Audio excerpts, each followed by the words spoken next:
Hi there, I'm Marty Levinson. Welcome to the Northtown News Magazine show with the greatest cameraman in the business today, Sonny Hersh, and your host, Avi Meyers. Thank you, Marty. Hi, everybody. Welcome to the Northtown Neighborhood News Magazine, a presentation of Sonny Hersh and myself. Obviously, I didn't get to Marty today. Marty's my barber, Marty Levinson. Great guy. As a matter of fact, the Jewish Folk Arts Festival will use him to do the official unveiling of the Folk Arts Festival when we film it in June.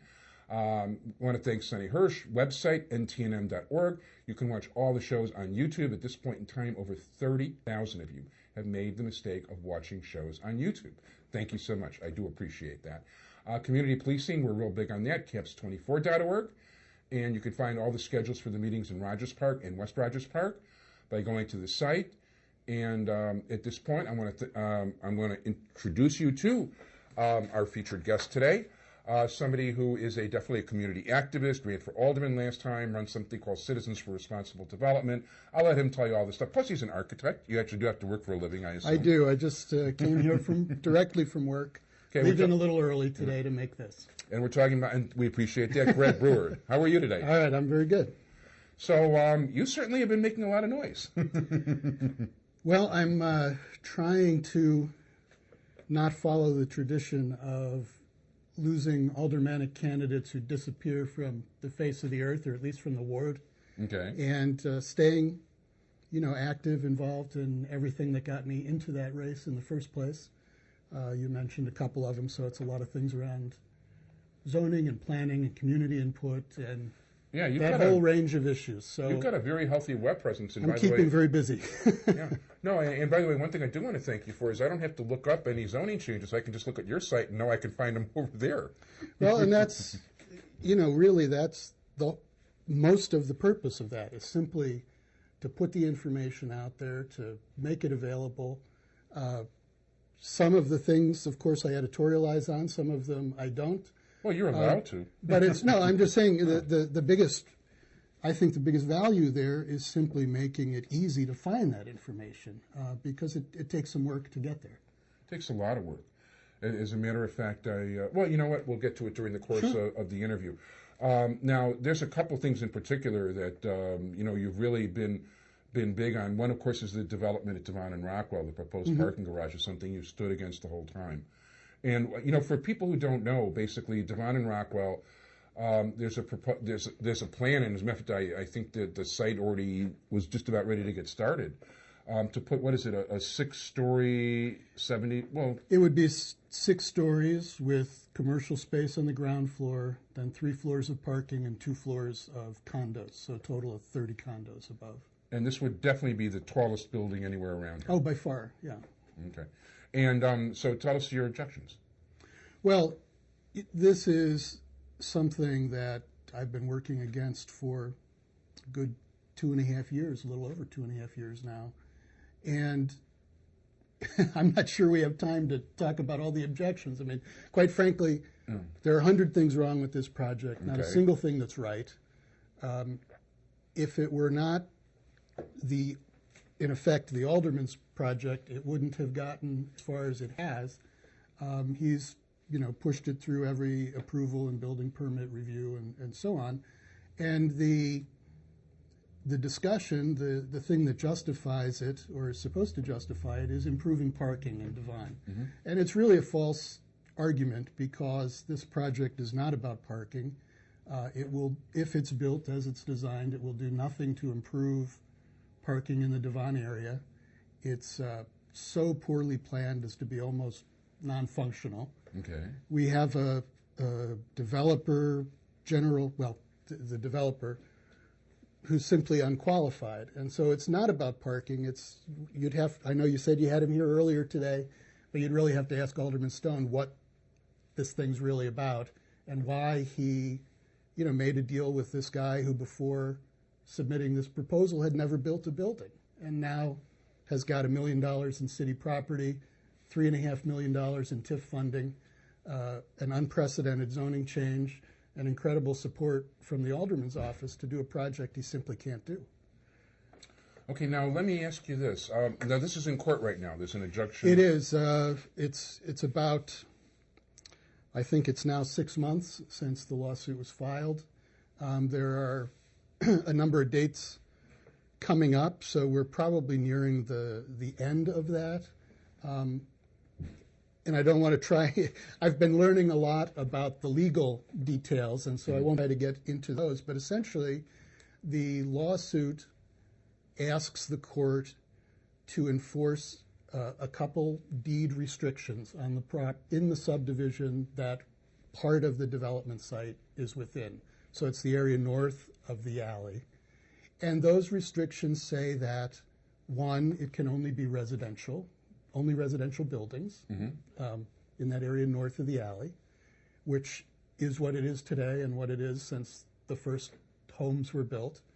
And the second has to do with setbacks from the property line, that buildings are required to be set back 20 feet with some exceptions.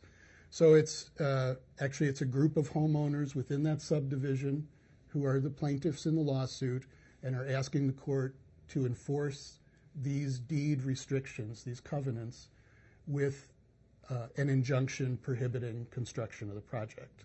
Now, the one thing the alderman has pointed out is that there's a number of homes within that subdivision whose property lines are within those 20 feet. Well, we actually disagree with that, and I think that the survey that the defense has done, they surveyed part of the area, not the whole area, and what they've done, I think, supports the argument that we're making in terms of how this was intended, that it's remained as it was planned and intended over the years. There are exceptions allowed, and we think that what goes beyond that 20 feet are allowed exceptions. And we probably shouldn't try and talk about all these small details, but it is, as I said, after a couple years of objecting to zoning approvals, changes in the development, problems with the building permit, this is one more thing that's wrong here, that's being pursued in a different way outside the city, because this one actually doesn't, the city is not part of this case. Covenants, deed restrictions are essentially private agreements between property owners. Deed restrictions like that are an agreement to use the property in a certain way or to build in a certain way. The city, with its zoning approvals, plan development approvals, and other things, does not even look at things like covenants. It doesn't consider them, and approvals from the city don't negate those things or supersede them. So they're two different realms. But the judge has set the trial date for the end of this month. There are a couple dates in between now and then where both sides have to submit various documents, and there'll be a couple court appearances. And so, hopefully we're going to reach a decision on this in the next month or two. And we feel, very good about the chances of prevailing. We have a strong argument, and are moving it ahead. Let me ask you this. One of the things that Stone has pointed out, and I know you watch the show at least occasionally, when your wife was on. Well, yes, I watched very bad. But see, I'm not a lawyer, but I was told in a chancery lawsuit, okay, that if you lose a chancery lawsuit, then the people filing the suit can be liable for damages or whatever. Actually, the things that Alderman Stone has said on this show about the lawsuit and about the project are completely untrue. Okay. And unfortunately, he uses this show as a forum to sit down and make up stories. And he really, anyone who's learned about this project by watching him on this show is very misinformed. And then, of course, I think I continue to be something of a target for him and for you with brewing up trouble and so on. It's such a good, cool phrase. Okay, well, I guess that's what I'm doing. Trouble for some and benefit for others. And, even Mike Moses, of all people, came on and started complaining and then admitted he wasn't sure what he was complaining about. That's true. Yeah, he kind of fumbled. So So I'm a little surprised to be here today. Actually, I'm was a little surprised you asked me to be on. Well, first of all, it's my pleasure to have you. Well, good. At this point in time, number one, there's no elections, so. But you know So what? that I cools think that down. you're making enough. No. You know what? You're talking about enough things that are having effect in the community that I think it's only fair to give you your, actually in this case, 19 and a half minutes. That's right. And go from there. So please, it's your. Well, forum. again, it is. There are other issues, but I think that stopping this particular project is an important issue for the neighborhood. It really will be detrimental to Devon. It'll be detrimental to the neighborhood here. It will not in any way help the parking situation. And truthfully, over a long number of years, Alderman Stone has consistently and continuously reduced parking in the area. I mean, we can go back 15 years ago to selling off a 200 parking spot parking structure that's now the Northside Mosque, south of the old Crawfords, between Maple and Campbellwood. I'm not looking to defend it, but nobody parked there. Why did no one park there if parking is so desperately needed? We're going to have, no one's going to park in this one either. By the way, that's a possibility because the reason no one parked it was behind the old Crawfords. That's before your time. But okay. I've come to refer to it that way because that's how so many people know it. I know it that way now. I mean, they had a really cool. By the way, architecturally, that was one of the few nice buildings. So that'll be. That was a true. Yeah, we'll get to that. But it was sad to lose that building. That the way you walk downstairs and all that. I mean, there was this big. Well, you're the architect. I have. If I took a hammer and a nail, I would have a bad problem with this nail. But anyway, it was behind an alley. It was dark. Mm-hmm. Okay, people were really, now I'm taller than most people and I'm not really afraid of those things, but even I was taking a look. It was very dark. Even during the daytime, it was dark.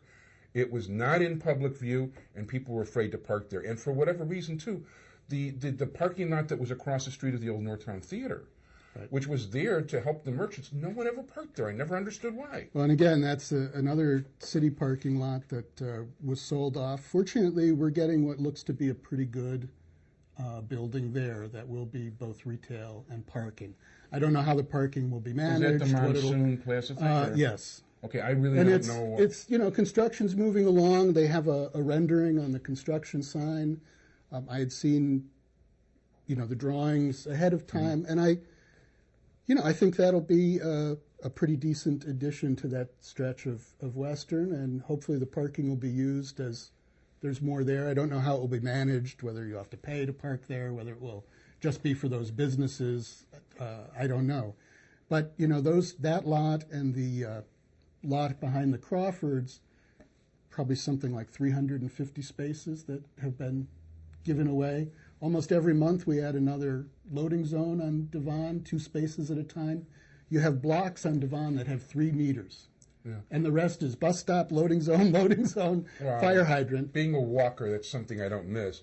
Well, no, but it is you're a right. serious There's a lot issue. Of that stuff. I'm sure when crossed with Amy Zander coming in, I know she hears about concerns about parking all the time, and these things only make the situation worse. It's very hard to give away all that parking, institute more and more permit parking, more loading zones, and then talk about how this project in this particular place is so necessary because we need parking. The two things just don't go together. It is the wrong kind of parking in the wrong place. The things you described that are security concerns, personal safety concerns, will be actually worse in the way this is designed because it's very much closed. The interior elevator, interior stairs, people, will be rightly afraid to use those stairs, and plus it's very difficult to navigate, to get in and out of. So, just on the parking issue alone, it's a real mistake. Right now, we've only got 5 minutes left. Only 5 minutes. See, you give me all this extra time, and it's almost gone. That's fine, but it's you know what? You're giving us your viewpoint, and it's an intelligent viewpoint, and I appreciate that. Thank you. I want to ask you about, now you're on the architectural commission that designated about 5.5 blocks of Devon. Well, go ahead. You I can get to it because I do 2 things, and they're 2 other things, and they are related, And this question about Devon is related to both of them. I'm, since earlier this year in one case, and I guess sometime late last year in the other, on the board of the Rogers Park West Ridge Historical Society here, our local historical society. That was Mary Jo's for the longest Mary Jo time she Doyle passed was away. the executive director for I know many your wife years is and very really ran it. involved. And yes, we're both very active with that now and trying to give it a life beyond Mary Jo. Well, let me ask you this on the air real quick. You know what? I was going to plug in the same interview twice. You want to go for the whole 30 minutes? We could, sure. So I've let's probably do it. got more Let's than do enough it. to say. Fine. Okay. But so that's one thing that's here local in the neighborhood that I'm involved with, which is the Historical Society.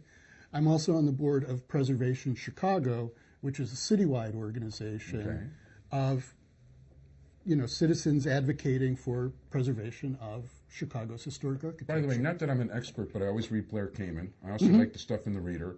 But I also grew up, just so you know my personal taste, not that I know anything about architecture, I don't. But I grew up in South Shore. I like the prairie style, Frank Lloyd Wright stuff. That's like, to me, that's like, wow. But go ahead. I'm sorry. No, and those, I have a lot of interest and great feeling for those things as well. I also realize it's not practical with air conditioning and all the rest of it these days for that spacious stuff. When we start talking about preservation and taste, you mentioned taste. We all have different tastes, different preferences, but there is a broad range of styles and building types and reasons that buildings are important. And sometimes it's just because they've been there. It's how we identify the neighborhood. They have a place. Like people still refer to the Crawford store because as a business, it had a place in the neighborhood in their lives. And we really do, if you step back and look and get past some of the abandoned sign structures and the illegal signs and the tacked on little pieces, we really do have a collection of some very fine 1920s, 1930s buildings up and down Devon Avenue. Preservation Chicago every year puts together a list named with a little bit of a sense of humor about Chicago history, the Chicago Seven. Okay. So a list of 7, somewhat notorious, I guess, but the Chicago 7. And look at, around the whole city for historic buildings, districts, neighborhoods that are in some way endangered. And we decided to highlight Devon Avenue this year. And, good part of that is the things we've been talking about and seeing, which is unfortunately losing a very fine building in the Crawford's store. Zoning, that's the one due to the fire for people. Due to the fire now 2 years ago on Thanksgiving, or however that comes, it was a Thanksgiving Day fire. Unfortunately, the zoning change that was permitted for that site will, drop a 7-story building in that hole. And we're seeing things like that up and down the street. And it's time to really look at what we already have. Say some of it maybe isn't worth keeping, some of it is. Yeah. Some of it is of historical importance to the neighborhood. Some of it is just sort of well made or well designed. Okay. But they all have a place, and we have to give proper respect to what the character of the neighborhood is, what already exists, and not just treat it all as something to be replaced. And so it's not in any sense what I think you or some others have said. No one has said that this 6 blocks of Devon should be landmarked and can't be touched or changed. Okay. But we've said, Devon is a unique street in the city. It has a history that goes back to the 1920s when it was first developed. It's got some fine buildings from that period that give it a certain character. We'd hate to lose that character and lose those buildings. And the businesses that are there today and the businesses that we'd like to attract and keep can only benefit from taking advantage of that by fixing up, cleaning, maintaining, And we've had a few owners do that. Mr. Katak on the southeast corner of Devon and Western, the building where I think it's Washington Mutual Bank is in the first floor right. now. Okay. I remember that as a Golden Corn restaurant. That building's had a lot of changes over the years, but he pulled all the signs off of it. He did a lot of repairs. He took time and put money into cleaning it up and trying to make it, a nice building in the neighborhood. Yeah, cleanliness has always been a problem on the Viceroy restaurant and banquet, they took what was originally a movie theater with that heavy concrete front and tower, and there was a early 1930s movie theater. I didn't know. And really, they've done a pretty nice job with it. That's kind of in the character of what it was, this Art Deco modern building, and just done something very simple compared to what it's there. And I know Amy's been getting interest from owners who are saying, what can we do? From the Business Amy Zander Association. of the Chamber of Commerce, the Westridge Chamber of Commerce.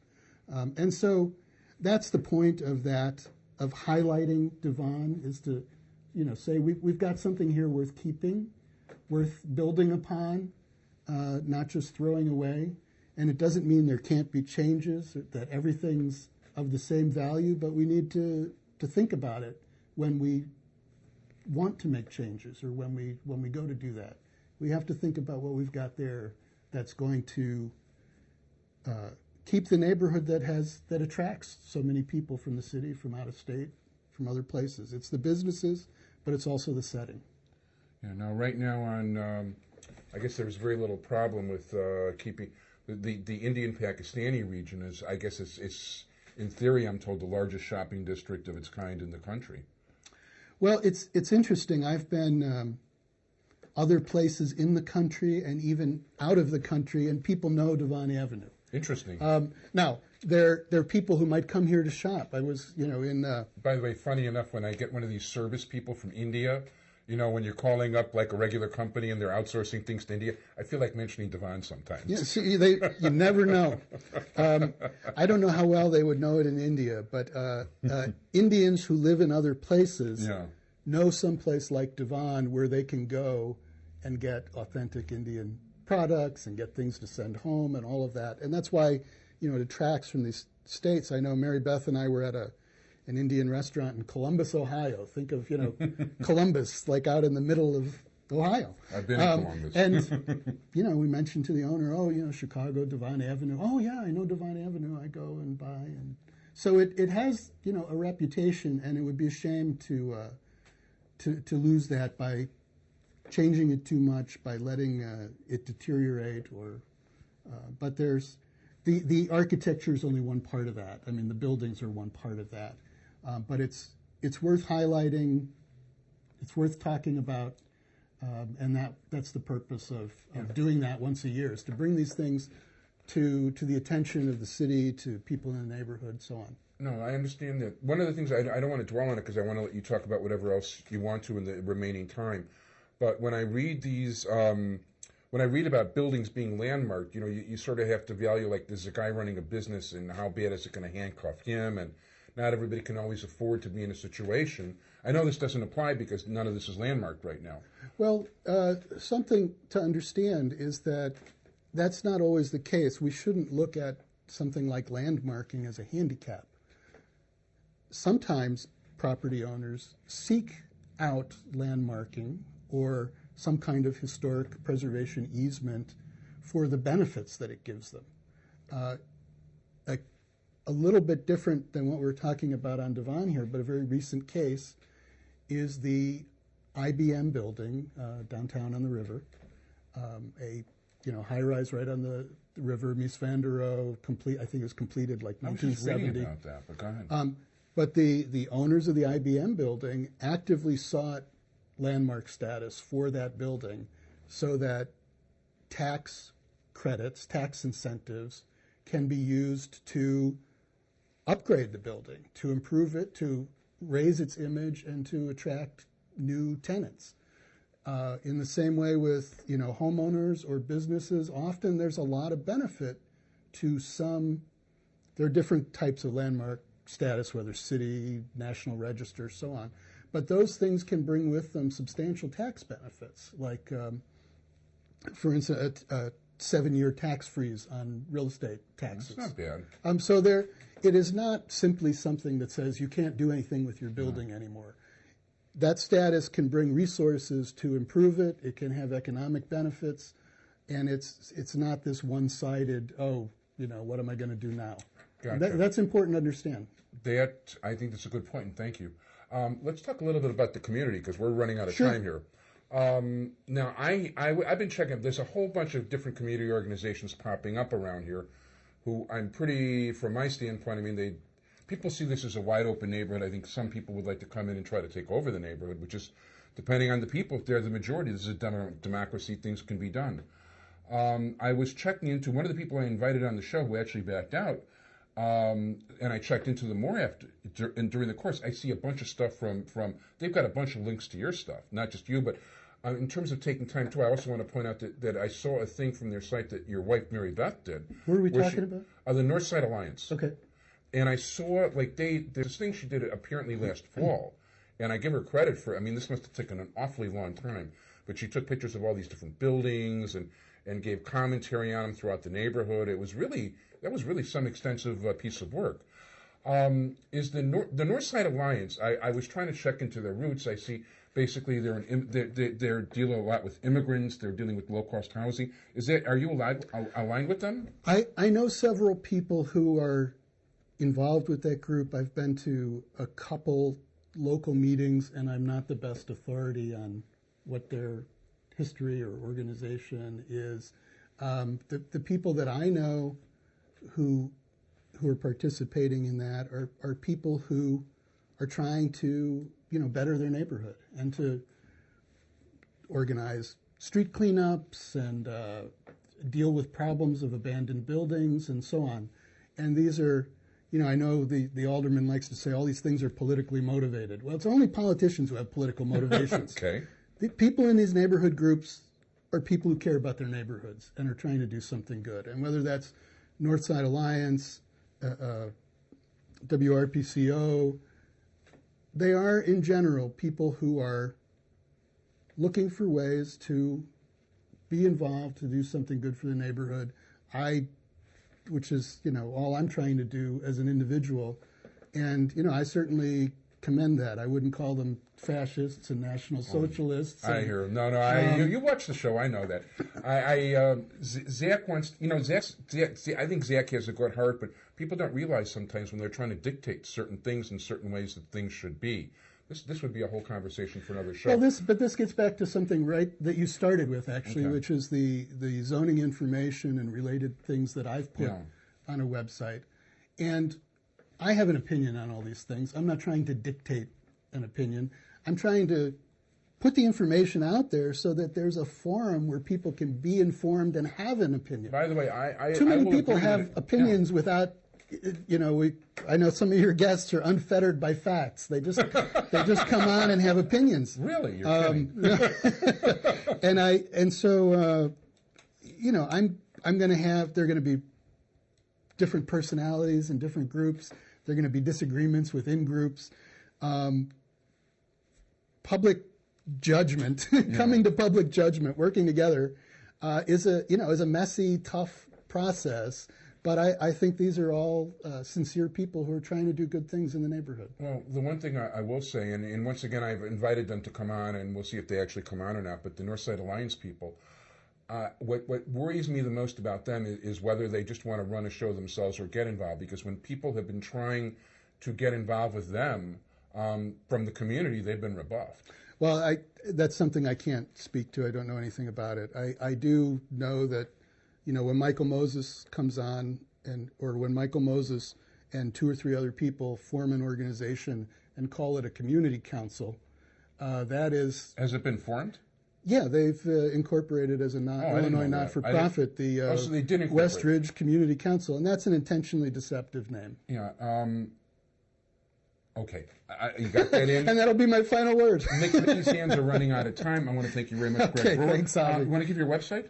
CRD50.org. CRD50. And that's Citizens for Responsible Development in the 50th Ward is the idea behind it. I want to thank you very much. I want to thank my entire technical crew, Sonny Hersh. We're running out of time. ntnm.org for our website. Thanks, everybody. Bye.